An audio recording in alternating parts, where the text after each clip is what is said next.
Sahabat SJP, selamat pagi ya. Saya satu hal yang saya kelewatan adalah mengucapkan kepada guru selamat hari guru. Saya tidak menganggap ini sebagai sebuah formalitas, tetapi sebagai sebuah ungkapan terima kasih juga buat guru-guru yang sudah mengajar saya. Dan ketika saya berkecimpung juga di dalam dunia pendidikan, maka saya bisa sedikit merasakan pergumulan-pergumulan apa yang ada di dalam dunia pendidikan. Saya tidak berani mengatakan bahwa saya memahami semua pergumulannya, tetapi setidaknya ada beberapa hal yang saya bisa memahami. Dan uh, dalam banyak hal gitu ya, guru adalah salah satu jenis pekerjaan yang juga kita mesti hargai.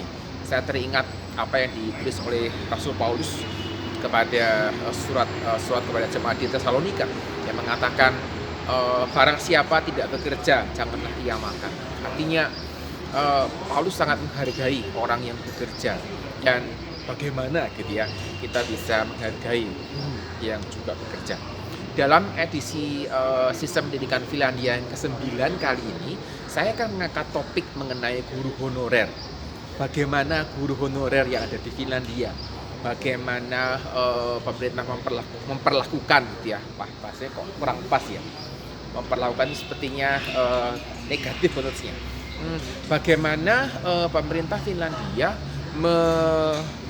mengatur gitu ya mekanisme terkait dengan guru honorer, itu yang akan saya bicarakan pada kali ini. Waktunya tidak banyak gitu ya, tetapi saya berharap materi yang singkat ini bisa menolong sahabat SWP, terutama para guru, mungkin gitu ya, mungkin para pengambil kebijakan untuk bisa memikirkan hal apa yang dapat dilakukan buat teman-teman di guru honorer. Silakan Anda mendaftar di kanal YouTube saya gitu ya, sebagai sebuah persembahan buat pendidikan Indonesia, supaya saya ingin gitu ya, saya punya kerinduan untuk bisa meningkatkan kualitas pendidikan Indonesia. Apa yang bisa saya lakukan? Saya berpikir bagaimana kita bisa mengubah pola pikir masyarakat Indonesia khususnya terkait dengan pendidikan, dan itu yang akan kita bahas sekarang ini. Materinya berhubungan dengan guru honorer. Kita akan segera bahas topiknya setelah yang satu ini ya.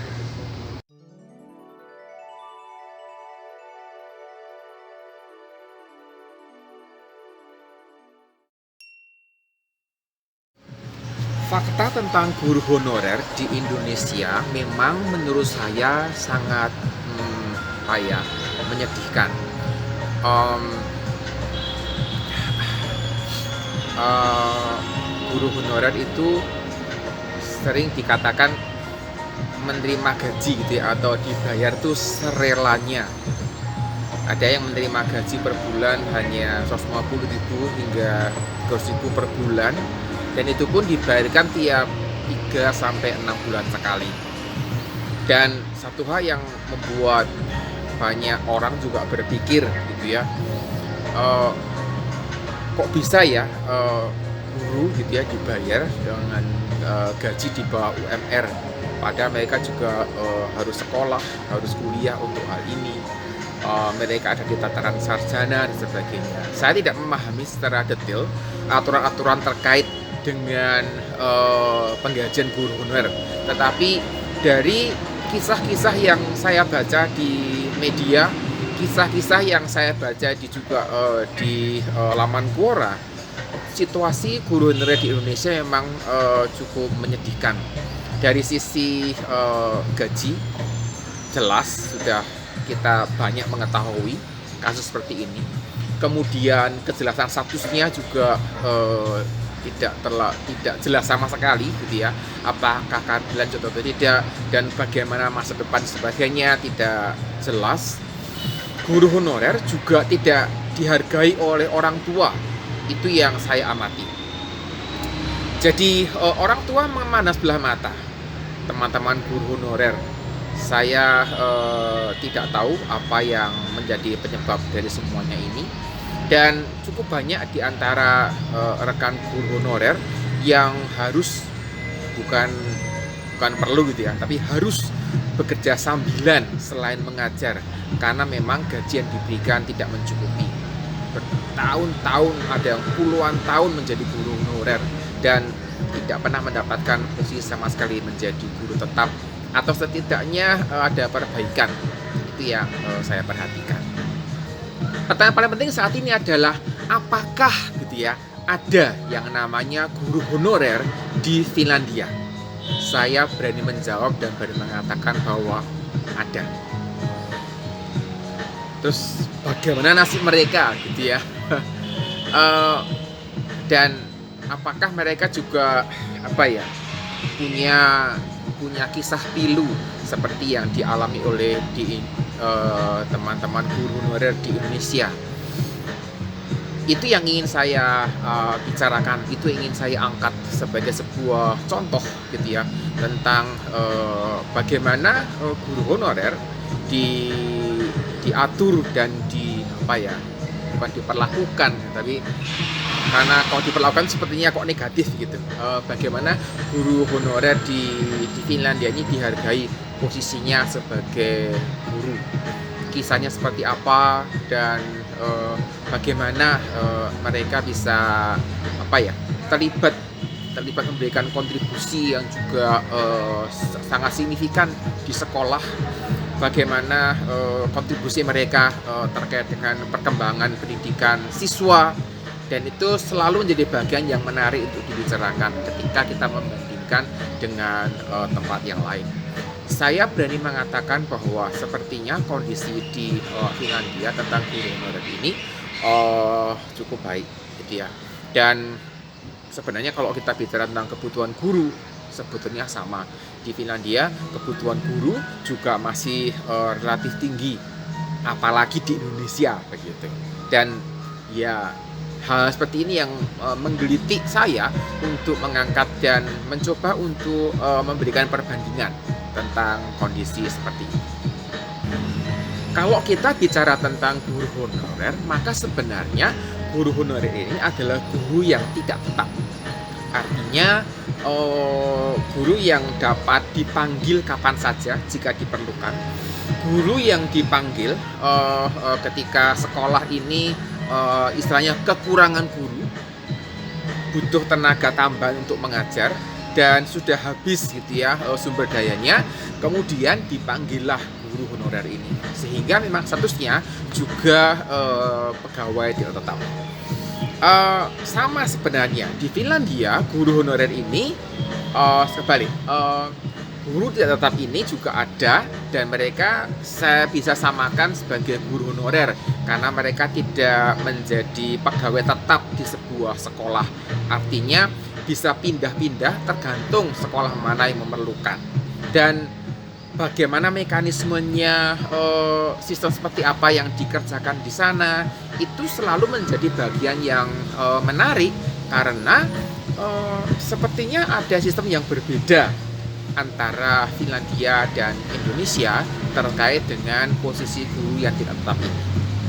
Status sebagai guru tidak tetap yang ada di sekolah-sekolah di Finlandia, artinya mereka punya kontrak kerja yang jelas kapan mulai kontrak kerja sebagai guru dan kapan berakhirnya kontrak tersebut. Setahu saya, siswa di Finlandia ini belajar di sekolah selama 10 bulan. 10 bulan ini termasuk beberapa hari libur nasional gitu ya, termasuk beberapa libur ekstra seperti libur musim gugur, libur musim dingin, libur Natal gitu ya. Dan 2 bulannya itu adalah libur musim panas. Nah, logikanya kontrak kerja guru honorer yang ada di Finlandia ini berlaku selama 11 bulan. Kenapa 11? Kok tidak 10 gitu ya? Kan siswa belajarnya selama 10 bulan karena ada masa 1 bulan yang diberikan, setidaknya 1 bulan minimal gitu ya, yang diberikan kepada guru-guru ini untuk terlibat di sekolah, misalnya menyiapkan materi pelajaran, terlibat di dalam rapat persiapan, misalnya persiapan tahun ajaran yang baru gitu. Jadi kalau kontrak mereka selama 11 bulan, maka ada 1 bulan di mana mereka tidak mendapatkan gaji. Dan tentu saja ketika kontrak kerja ini berakhir, itu berarti selesai juga tugas mereka gitu ya. Dan itu berarti juga mereka harus mencari atau mendapatkan posisi tempat yang lain. Tapi biasanya evaluasi itu dikerjakan sehingga pada sekitar bulan Februari, Maret, April begitu, rata-rata setiap guru honorer sudah pada tahu gitu ya, apakah kontraknya akan diperpanjang atau tidak. Kalau diperpanjang berarti tidak perlu mencari tempat lain gitu ya. Kalau tidak terpanjang berarti perlu mendapatkan kontrak kerja di sekolah yang lain. Jadi karena sebagai guru tidak tetap, maka ya itu mesti ada pembaruan kontrak kerja yang dikerjakan setidaknya setahun sekali kalau memang sekolah membutuhkannya. Walaupun kadang-kadang ada juga yang dikontrak 1 atau 2 bulan.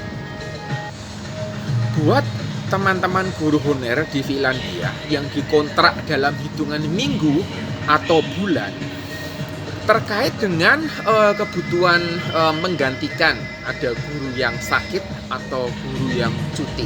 Jadi guru yang sakit itu misalnya ada beberapa kasus gitu ya, gurunya ke sekolah naik sepeda, kemudian karena suatu hal akhirnya kecelakaan gitu ya, misalnya jatuh dari sepeda dan harus dirawat di rumah sakit, ada mengalami misalnya patah tulang atau apa, tidak bisa mengajar, maka kebutuhan guru ini muncul untuk menggantikan, sehingga dipanggillah guru honorer. Atau ada guru yang cuti gitu ya. Kalau cuti melahirkan biasanya adalah cuti-cuti yang dapat diprediksi gitu ya. Ya seperti di Indonesia kita juga bisa mengerti kapan akan melahirkan, ada estimasinya.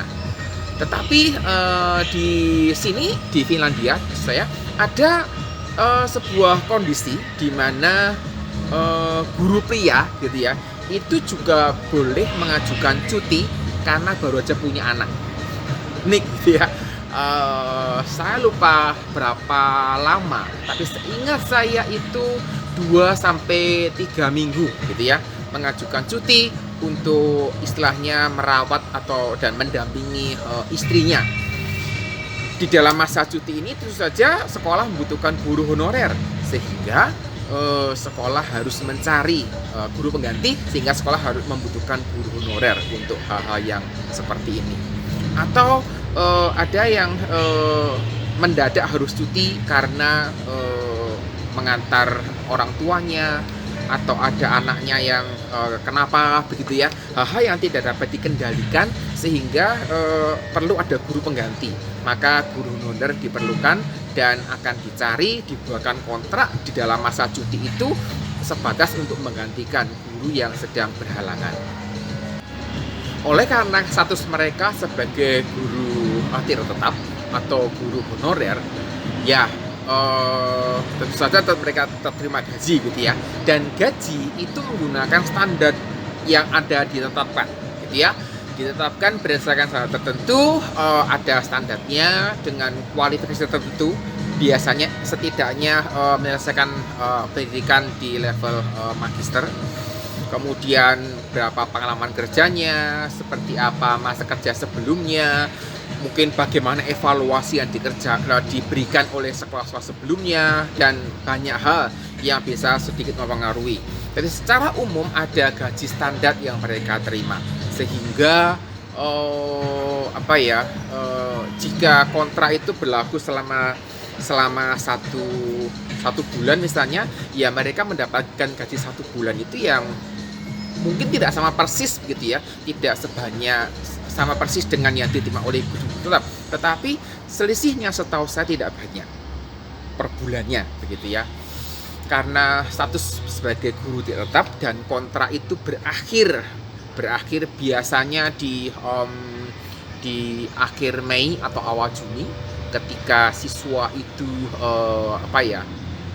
sekolah terakhir gitu ya, dan nanti akan dimulai lagi kontraknya di sekitar bulan Juli. Jadi di selama bulan Juni mereka tidak menerima gaji karena memang sudah tidak lagi terikat kontrak kerja dengan sekolah. Kalau guru tetap ya kan punya ikatan kerja permanen dengan sekolah, sehingga mereka tetap mendapatkan gaji di masa libur di bulan Juni. Juli memang masih libur gitu ya, tetapi guru tetap karena sudah juga mulai terlibat, maka mereka tetap juga bisa mendapatkan gaji di masa itu.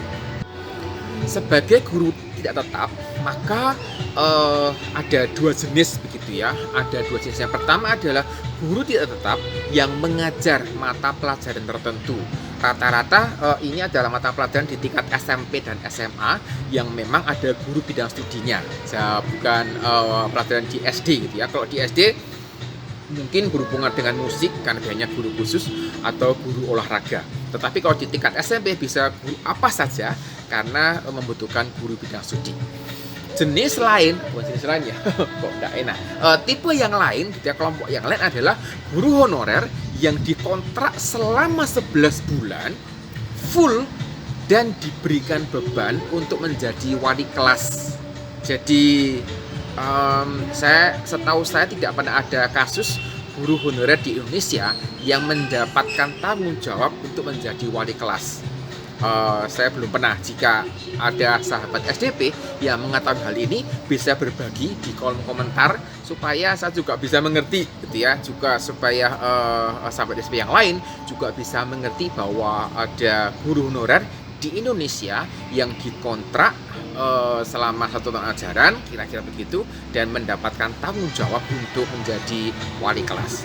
Terkadang juga ada tugas tambahan terkait dengan kegiatan sekolah, misalnya menangani perpustakaan, menangani klub-klub dan aktivitas tertentu di sekolah yang bisa mereka kerjakan. Dan ini sudah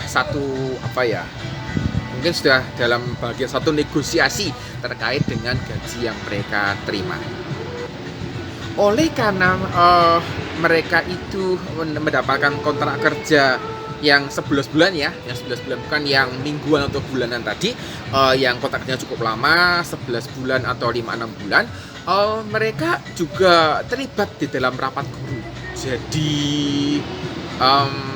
mereka terlibat di dalam rapat persiapan terkait persiapan tahun ajaran baru. Jika ada kegiatan apa di sekolah, jika ada masalah yang harus dibicarakan, ya mereka terlibat di dalam rapat-rapat yang ada di sekolah, seperti halnya pada guru tetap. Kemudian guru honorer juga mendapatkan meja kerja di mana mereka bisa duduk dan mengerjakan tugas-tugasnya, khususnya buat guru honorer yang kontrak kerjanya cukup panjang, 1 bulan setidaknya, mereka mendapatkan tempat kerja, meja kerja yang dapat mereka pakai. Juga mereka mendapatkan fasilitas asuransi kesehatan yang sama seperti dengan guru tetap yang lain. Jadi mereka itu mendapatkan asuransi terkait dengan kesehatan dan sebagainya. Dan menariknya, jika performanya bagus, mereka dapat diperpanjang kontraknya. Dan ini menjadi sebuah fakta yang menarik tentunya. Siapa yang tidak akan mempertahankan guru yang bagus untuk hal seperti itu. Tetapi memang bukan berarti begini. Loh, kalau bagus bertahun-tahun ngapain tidak sebagai pegawai tetap? Proses menjadi pegawai tetap ini sedikit agak kompleks. Setidaknya ketika mereka mendapatkan kontrak kerja setiap tahun ajaran yang baru, setidaknya itu menolong mereka. Dan buat saya ini memberikan perbedaan yang sangat besar antara guru honorer yang ada di Indonesia dengan guru honorer yang ada di Finlandia. Jadi ketika kita bicara tentang situasi guru honorer begitu ya, hal-hal yang menarik gitu ya yang saya perhatikan adalah seringkali di Finlandia ini orang tua tidak terlalu mengerti gitu ya bahwa guru ini adalah guru honorer, kecuali buat yang menggantikan selama beberapa minggu atau beberapa bulan gitu ya. Tapi yang guru honorer yang diberi tanggung jawab sebagai wali kelas gitu ya, rata-rata orang tua tidak mengetahui. sampai di tahun ajaran yang baru, jika ternyata tidak ada lagi gurunya itu, baru oh ternyata dia adalah guru honorer, seperti itu. Dan apa ya, saya melihat bahwa hal ini juga membuat posisi guru honorer di sana juga dihargai gitu ya. Orang tua menghargai guru honorer yang mengajar, orang tua menghargai guru honorer yang mendapatkan tanggung jawab sebagai wali kelas. Dan jadi menarik begitu, karena memang saya memperhatikan guru honorer ini juga mereka mendapatkan apa ya, penghormatan yang sama juga seperti halnya rekan-rekan dari guru tetap. Nah, ketika kita bicara tentang situasi guru honorer di Indonesia, hal-hal yang terjadi memang sepertinya cukup jauh berbeda, seperti bumi dengan langit, orang mengatakan demikian. Bagaimana kita bisa memperbaiki hal-hal seperti ini? Berdasarkan komunikasi saya dengan beberapa guru, juga ada guru honorer, sekarang ini ada skema yang dibuat pemerintah terkait dengan PPPK gitu ya, P3K yang ada di sekolah. Tentu saja pemerintah menjadi apa ya, pihak yang paling punya posisi yang paling kuat begitu untuk memperbaiki nasib guru honorer, memperbaiki program terkait guru honorer terkait dengan PPPK sehingga lebih efektif gitu, karena khususnya ada semacam jeritan gitu ya, teman-teman guru dan guru honorer yang ada di luar Jawa khususnya terkait dengan program P3K yang sedang dikerjakan saat ini. Saya kira pemerintah daerah pun pasti mengerti gitu ya, seperti apa jeritan-jeritannya gitu ya. Saya hanya membantu menyuarakan apa yang mereka sampaikan terkait dengan programnya itu. Bisa pertemuan bisa berubah mendadak, kemudian mungkin birokrasinya mesti diperbaiki dan sebagainya. Ada juga rekan guru honorer yang menyampaikan bahwa sepertinya guru tetap itu tidak menghargai kontribusi guru honorer dalam pendidikan siswa di sekolah. Saya tidak tahu apa latar belakangnya, saya juga tidak mengerti gitu ya. Tetapi sepertinya kita perlu melihat di dalam kerangka pendidikan, maka setiap guru yang mengajar pasti punya kontribusi. Dan ada beberapa oknum guru pegawai tetap yang meremehkan posisi guru honorer ini, sehingga mereka tidak dihargai sebagai sesama guru, tapi seperti direndahkan. Kamu kan cuma guru honorer, beda dong sama saya guru tetap, seperti itu kira-kira.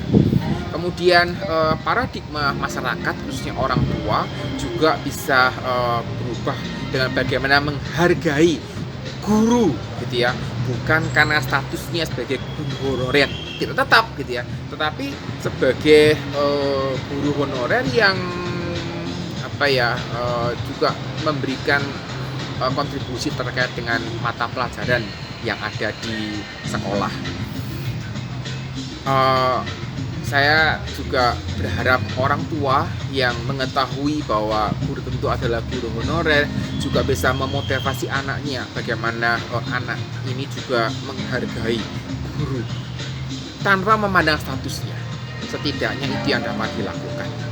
Ya, dari kota New Delhi seputar dunia pendidikan, karena YouTube ini menyampaikan materi sistem pendidikan Finlandia seri ke-9 terkait dengan guru honorer. Semoga materi ini bermanfaat buat sahabat SDP untuk melihat situasi yang baru, bermanfaat buat rekan guru yang lain, juga mungkin bermanfaat buat pemerintah untuk bisa menjadi bahan perbandingan terkait dengan situasi guru honorer yang ada di Finlandia. Sampai jumpa.